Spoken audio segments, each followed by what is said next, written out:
Good morning everyone, কেমন আছো সবাই? আশা করি সবাই খুব ভালো আছো, আমরা ভালো আছি। তো আজ হচ্ছে রবিবার, তোমাদের সকলকে জানাই আমার নতুন ব্লগে ওয়েলকাম এবং অনেক অনেক ভালোবাসা। তো এখন বাজে 10:10, এখন থেকে আমি ব্লগটা শুরু করছি। আর এখানে দেখো কি খাচ্ছ? হ্যাঁ, সিঙ্গাড়া খাচ্ছে আর আমার খাওয়া হয়ে গেছে, আমি চপ মুড়ি খেলাম। তো চলো এখন থেকে ব্লগটা শুরু করছি, তোমরা দেখতে থাকো কি কি করছে না করছে সকাল থেকে তোমাদের সঙ্গে শেয়ার করব। তোমার স্নান করা হয়ে গেছে, টিফিন করা হয়ে গেছে, তো এখন রান্না বান্না করব। তো কি কি রান্না করব, কি কি করব, চলো তোমরা পুরো ব্লগটা দেখতে থাকো, আশা করি তোমাদের খুব ভালো লাগবে। তো এখানে দেখো আমি এখন আদা রসুন ছুলে নিচ্ছি, চিকেন রান্না হবে সেই জন্য। আর আজকে প্রথমবার আমার মেয়েকে বললাম ভিডিও করতে, তো ভিডিও করেছে, তো আমি বললাম যে ঠিকঠাক দেখাচ্ছে কি না। আজকে প্রথম ও আমার ক্যামেরা ধরে দিল, কোনোদিন ধরেনি, মানে ওকে দিই না ক্যামেরা ধরতে। তো এই যে আজকে ধরে দিচ্ছে, আর আমি এখানে বললাম যে একটু ভিডিও করতে। তো দেখো কেমন করে করছে, কোন ঠিকঠাক মানে প্রথমবার করছে, তার মানে ঠিকই করছে।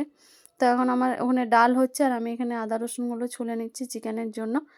তো চলো তারপরে রান্না বান্না করবো কি কি, সেগুলো তো তোমাদের সঙ্গে শেয়ার করব। আর এখানে দেখো রান্নাগুলো কমপ্লিট হয়ে গেছে, তারপর এখন এই যে চিকেনটা কষে নিচ্ছে, মানে সব কিছু কমপ্লিট, পেঁয়াজ ভাজা আর মশলা দেওয়া সব কিছু হয়ে গেছে, এখন শুধু চিকেনটা ভেজে নিচ্ছি আর কষা হচ্ছে এখন। তারপরে এখন আমি আর আমার মেয়ে এখন দুজনেতে শুয়ে আছি, মানে চিকেনটাতে জল দিয়ে দিলাম, এখনও হয়নি, সিদ্ধ হতে দিয়ে দিলাম। তারপরে একটু রেস্ট করে নিচ্ছি, কারণ আমার শরীরটা এখন ভীষণই খারাপ লাগছে, একটুও ভালো লাগছে না। তারপরে এখানে চলে এসেছি দেখো তোমাদেরকে দেখাবো বলে।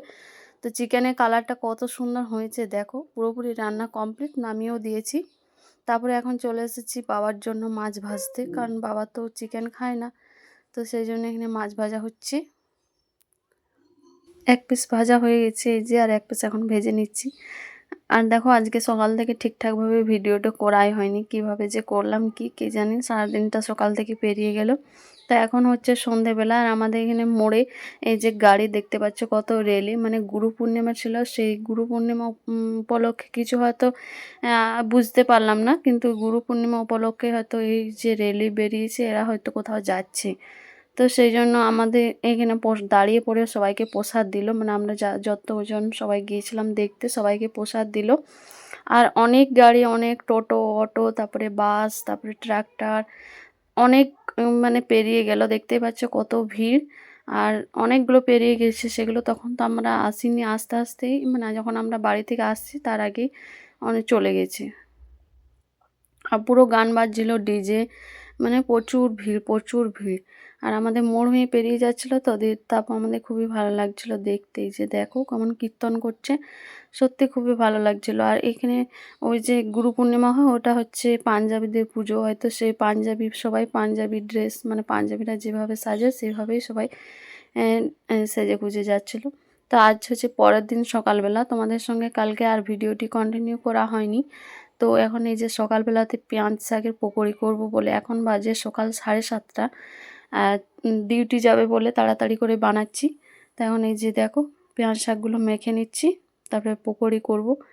আর পেঁয়াজ শাকের পকোড়ি খেতে ভালো লাগে, সত্যি খুবই ভালো লাগে। আর এখন তো পেঁয়াজ শাক প্রচুর পরিমাণে পাওয়া যাচ্ছে, মানে এখন শীতকালে তো সবজির কোনো অভাব নেই, শীতকালে প্রচুর প্রচুর সবজি পাওয়া যায়, খেতে পারলে হচ্ছে। তো ওই জন্য সকাল সকাল ভাবলাম যে আজকে পেঁয়াজ শাকের পকোড়ি করি। তো ওই জন্য এখন এই যে মেখে নিচ্ছি, আর এই যে দেখো মাখা হয়ে গেছে আমার, তার সঙ্গে দুটো পেঁয়াজও কেটে দিয়েছি, তাহলে আরও একটু ভালো লাগবে সেই জন্য। তো এখন সকাল 7:30 বাজে, তোমাদেরকে তো বললামই একদম সকাল সকাল বানাচ্ছি। এখানে আমার তেলটা গরম হয়ে গেছে, এক এক করে সব ছেড়ে নেব, তারপরে ভেজে নেব।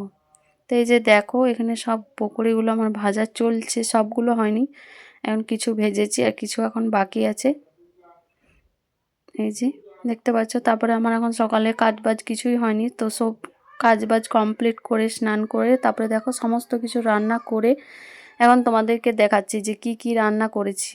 তো এখানে দেখো মায়ের জন্য করেছি বেগুন আলু দিয়ে পোস্ত নিরামিষ, আর আমাদের জন্য করেছি পেঁয়াজ শাক আলু দিয়ে পোস্ত। এখানে দেখো ডাল হয়েছে, আর এখানে হয়েছে বেগুন ভাজা, এখানে হয়েছে চাটনি, মানে ভাত আছে, আর এখানে আছে দেখো হাঁসের ঝোল।